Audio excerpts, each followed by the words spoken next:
Okay, in this third video clip, I'll be going through the essay question in section 3B part A. Okay, so this is a 10-mark question.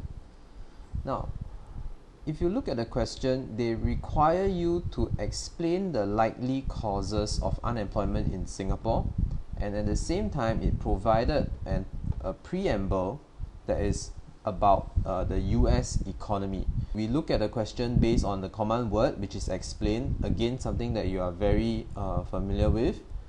The next thing is the content, which is really about the causes of unemployment in Singapore, with Singapore being the important context.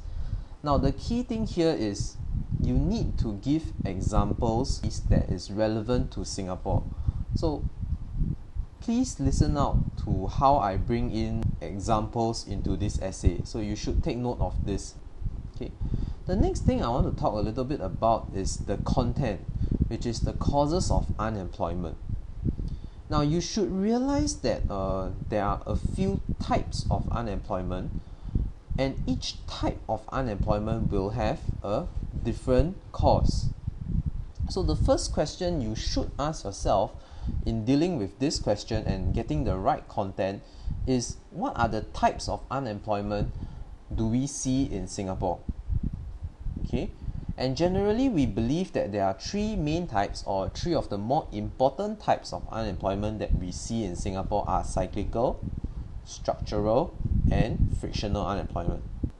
Once you have identified the types of unemployment, you can ask yourself what causes each type of unemployment. This is when you finally talk about the causes of different types of unemployment in this essay. Okay, so now this is a very quick breakdown of the question. You should be able to have a broad idea of what the question requires at this point in time. Okay, so let us take a very quick overview. In the intro, you should be explaining and defining what is unemployment and how it is calculated. Okay. At the same time, you should also identify for me the different types of unemployment in Singapore that you can find. Okay. In the body, then you explain in detail the causes of cyclical, structural, and frictional unemployment in Singapore. Again, I stress the context is Singapore. We need to bring in Singaporean examples. Okay. And finally, during the conclusion, you have a summary of key points. Like I said, this is a 10-mark part A question. You're not required to take a stand.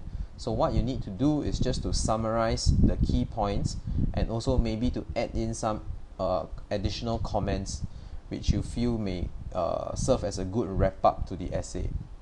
Okay. Now, let us move on to the different types of unemployment that we see in Singapore and what are the causes. Okay, so the first one, cyclical unemployment. So in this paragraph, you should then define for me what is cyclical unemployment. Okay, I'm not going to give you the definition here. You should be able to find it in your lecture booklets. Okay. Now, then the next thing is you need to move on to explain what's cyclical unemployment and to explain it in the Singaporean context. Okay. Now, cyclical unemployment occurs when there is a global recession, or when there is a recession in our major trading partners, and it causes exports in Singapore to decrease.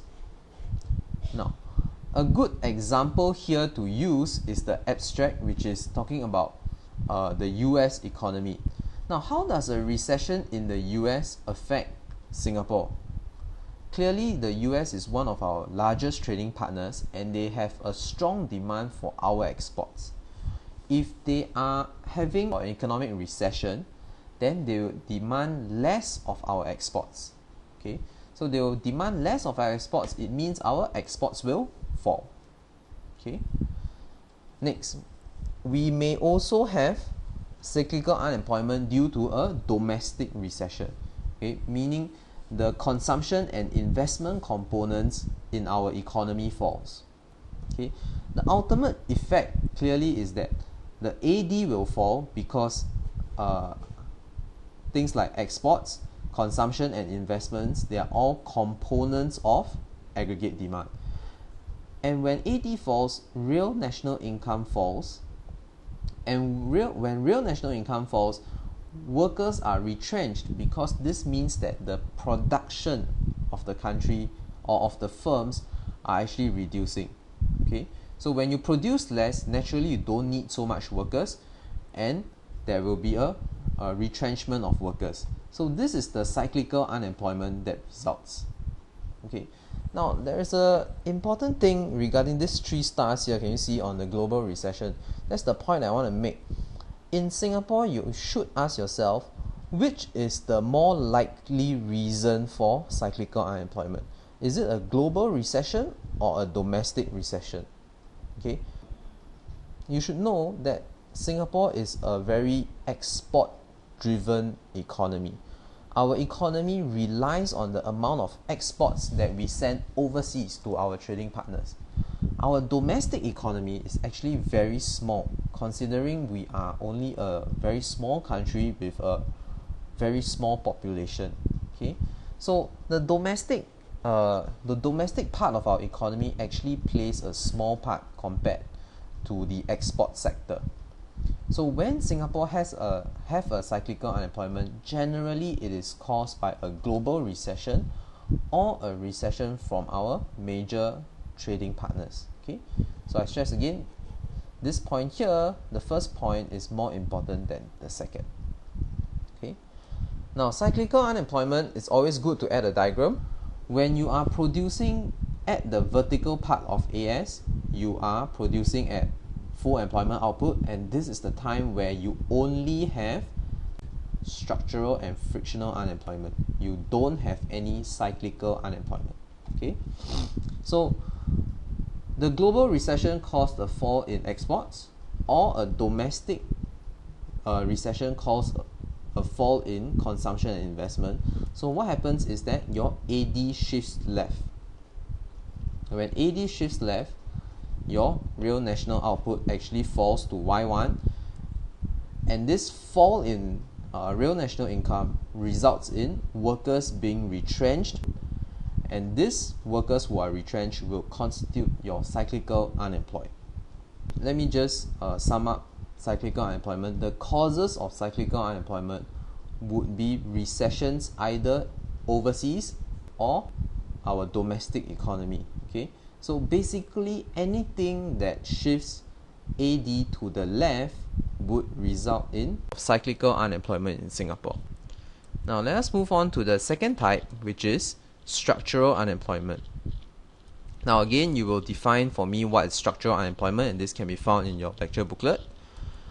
And the point that I want to make is that over the years, the Singapore economy has restructured consistently and constantly to cope with global economic changes. Okay. Because of this constant restructuring, there will be structural unemployment in the Singaporean economy. One recent example is the loss of low-tech manufacturing to countries like China and Vietnam. Okay, an example of it would be the textile industry. Okay, another example would be the manufacture of simple electronics or simple electrical goods. We used to build these, but over the years it has been lost to China and Vietnam. Okay, so people who were working in these industries would be structurally unemployed when these jobs move on to China and Vietnam. Okay, as technology advanced, the workers who were working with the old technology would have skills that become obsolete or are unrequired. Okay, another way to think about this is that the advancement of technology makes the production of certain goods so cheap that people who used to repair these goods are no longer required. Okay, for example, some time ago when we are still using the CRT TVs, the big TVs, okay, there are people who repair these TVs. Okay, but with technology advancement to LCD TVs, these kind of TV repairmen are not required anymore. At the same time, people who are cobblers in the past, shoes were quite expensive. So when our shoes were damaged, we would go to the cobblers to mend them. But right now, with the advancement in technology, shoes actually become quite cheap. So there's no reason for us to go to cobblers anymore. Okay, so people like the TV repairmen and the cobblers would be structurally unemployed. Okay. Now the third type would be frictional unemployment. And again, you define frictional unemployment, and it occurs when, and please listen up, I've made a mistake in explaining to some of my students in class about when frictional unemployment actually occurs. Okay, so let's be clear now. It occurs when people take longer time to find jobs.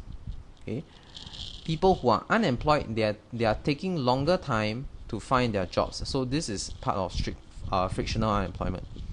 At the same time, when this is where my mistake is, when people are more inclined to switching jobs, it also results in frictional unemployment. Okay, because you are purposely leaving your job and you are deliberately sort of getting into this phase where you are not employed but you are looking for a job.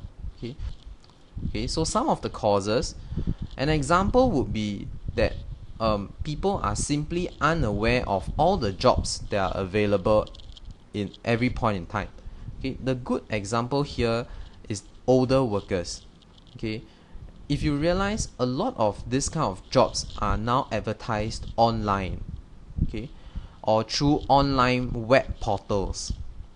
And the fact remains that these older workers find it more difficult to go online to search for these jobs. Okay, so this results in frictional unemployment.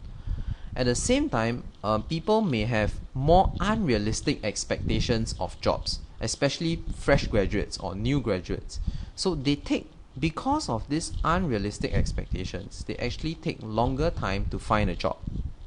And even if they found a job, they may quickly be unhappy with the job, and they begin to resign and job switch. Okay, so unrealistic expectations of jobs actually also result in more frictional unemployment.